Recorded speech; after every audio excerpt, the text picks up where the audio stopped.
Sweetie, just smile and call him Dad for the cameras. It's one day. You can hate him again tomorrow. That's what my sister whispered to me. 2 minutes before I watched our father, the man who walked out on a dying woman and 3 little kids, get walked down the aisle of her wedding like he was Father of the Year. I'm Sarah. I'm 26. And the man my sister invited, in secret, without telling our mother, without telling me, without telling anyone, is the same man who packed a bag and disappeared while our mom was in chemo, leaving us to figure out rent, groceries, and grief all by ourselves.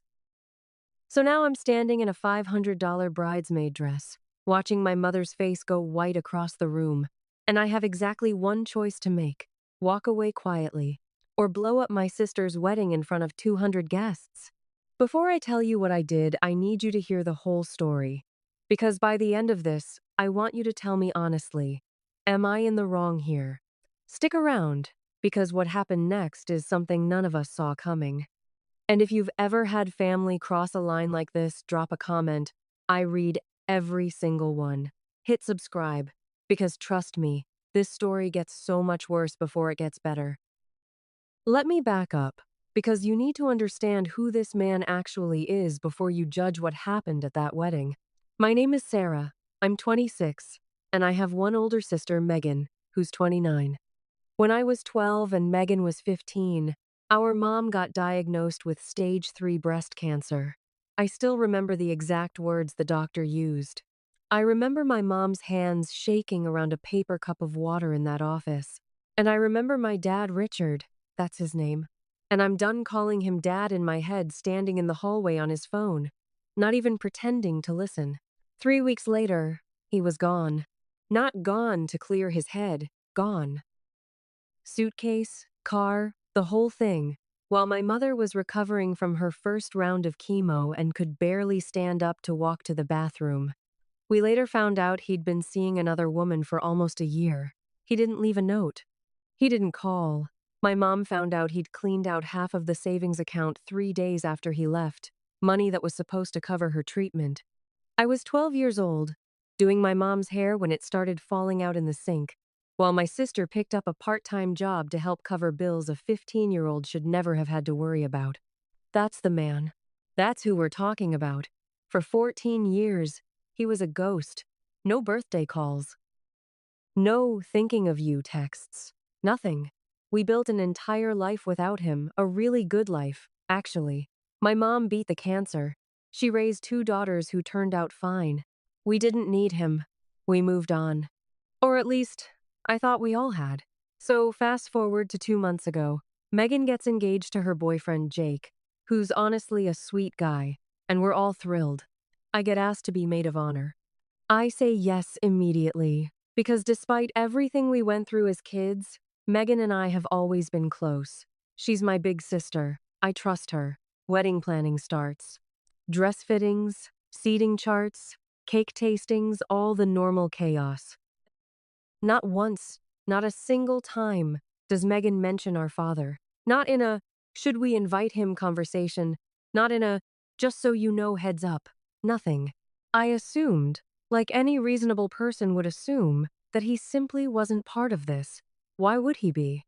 He'd been absent for 14 years. He didn't even know what city I lived in. The morning of the wedding, everything feels normal. I'm doing Megan's makeup in the bridal suite.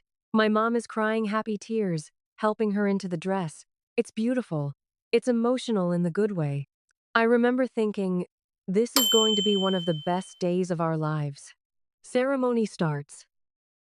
I'm standing up front as maid of honor, looking out at the guests, and that's when I see him, Richard, our father, sitting in the second row, in a navy suit, like he belongs there. Like 14 years of silence just evaporates because someone handed him an invitation. I felt my stomach drop straight through the floor. I looked over at my mom, who was sitting in the front row, and I watched her spot him at almost the exact same moment. I watched her whole body go rigid. She didn't say a word. She didn't make a scene. She just sat there, frozen, while her ex-husband, the man who abandoned her mid-cancer treatment, sat 2 rows behind her like an invited guest at their daughter's wedding. I'm going to be honest with you. I almost walked off the altar right then. but I held it together for Megan. I told myself, maybe there's an explanation. Maybe this is a mistake. Maybe security will catch it. There was no mistake. During the cocktail hour, I pulled Megan aside, away from the photographer, and I asked her directly, Megan, why is Dad here? And what she said to me is something I don't think I'll ever fully get over. She said, because he's still our father, Sarah, whether you like it or not. I reached out to him 6 months ago. We've been talking. I wanted him here. 6 months. She'd been secretly rebuilding a relationship with the man who abandoned a dying woman for 6 months and never said one word to me or our mother. Not a heads up. Not a, hey, I'm thinking about reconnecting with Dad, how would you feel? Nothing. She let my mother walk into that ceremony completely blind. I asked her how she could do that to Mom, and she got defensive, fast. She said I needed to let the past stay in the past, and that this was her day, and she wasn't going to let old drama ruin it. Old drama. That's what she called her mother, almost dying alone while her husband ran off with someone else. I want you to imagine that for a second. Imagine finding out, in the middle of your daughter's wedding, with cameras everywhere and 200 people watching, that the man who destroyed your life has been secretly back in the family for half a year, and nobody warned you. That's what my mother was living through, in real time, with a smile plastered on her face because she didn't want to embarrass Megan on her wedding day. That's when Megan dropped the part that really lit the fuse. She grabbed my arm, pulled me close, and said, I need you to be normal around him tonight, just for the reception. Call him Dad if he talks to you. Don't make this weird. She wanted me to perform a relationship I didn't have, with a man who broke our family, in front of strangers, so her wedding photos would look nice.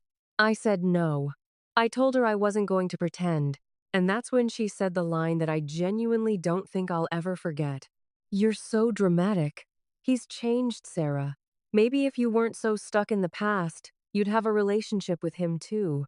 She basically told me my trauma was an inconvenience to her seating chart. I walked away before I said something I couldn't take back. I went and found my mom, who was sitting alone at our table, staring at her wine glass, not touching it. I sat down next to her and I just held her hand. She looked at me and said, very quietly, I just want to get through tonight without crying in front of everyone. That sentence broke something in me. My mother, who survived cancer, who raised 2 kids practically alone, who never once badmouthed our father to us growing up. Even though she had every right to, she was sitting at her own daughter's wedding trying not to cry from humiliation, because nobody had the decency to warn her. And then it happened, the moment that changed everything. Richard Dad walked over to our table during dinner. Big smile, like he hadn't missed 14 years. He looked at my mother and said, You look well, Diane. Time's been good to you. To the woman whose treatment he stole money from. To the woman he left in a hospital gown. Time's been good to you. Like the last 14 years were a spa retreat instead of a single mother clawing her way through chemo and bills and grief. I felt something snap. I stood up. I didn't yell, I want to be clear about that. I didn't make some explosive, glass-shattering scene, but I stood up, looked him dead in the eye, in front of his table, in front of guests who were definitely listening, and I said, You don't get to talk to her. You don't get to be here. You left her to die alone so you could sleep with someone else, and you stole money meant for her chemo. So no, time hasn't been good to her, you were just gone. And we were the ones who had to be good to her instead. The table went dead silent. I could see Jake's parents' faces. I could see the photographer literally lower her camera, and I could see Megan across the room realize exactly what was happening. She came storming over, mortified, hissing at me to stop ruining her wedding. And I looked at my sister, my own sister, and asked her the only question that mattered. Did you ever once think about how this would feel for Mom? Or did you just think about how it would feel for you to have your dad walk you down the aisle? She didn't answer me. She just told me to leave. So I did. I got my mom's coat, I drove her home myself, and we sat in her kitchen at 11 at night, both of us still in our wedding clothes, and she cried for the first time that whole day. Not because of Richard, because her own daughter had chosen him over protecting her, on a day that was supposed to be about love. I haven't spoken to Megan since. It's been 5 days. She sent 2 texts saying I humiliated her and embarrassed the family. Not one apology. Not one acknowledgement of what she put our mother through. If you're watching this and you've ever had a sibling choose a toxic parent over protecting the family, comment below, because I really need to hear I'm not the only one who's been through this. And if this story is hitting you somewhere, go ahead and share it, because I think a lot of people need to hear that you're allowed to protect your mom, even on someone else's wedding day. So here's where things stand. My sister hasn't apologized. My mom is still hurting. And I keep replaying that night, wondering if I should have just smiled, kept quiet, and let it go for the sake of her day. But then I picture my mom in that kitchen, mascara running down her face, finally letting herself cry after holding it together for hours in front of 200 people. And I think, no. Some days aren't supposed to come before someone's dignity. Not even a wedding day. Here's what I've learned from this. Love isn't supposed to mean staying silent while someone you love gets blindsided and humiliated. Protecting your family sometimes looks messy. Sometimes it looks like standing up at the worst possible moment, in the worst possible dress, in front of the worst possible audience. So I'll ask you directly, because I genuinely want to know, am I in the wrong here? Should I have stayed quiet for my sister's sake? Or was I right to defend my mom, even if it cost me my relationship with my sister? Tell me in the comments. I read every single one, and I'll be replying to as many as I can. And if you haven't already, subscribe, because trust me, this isn't the last update. There's a part 2 coming, and it's about what happened when my sister showed up at my apartment 3 days later.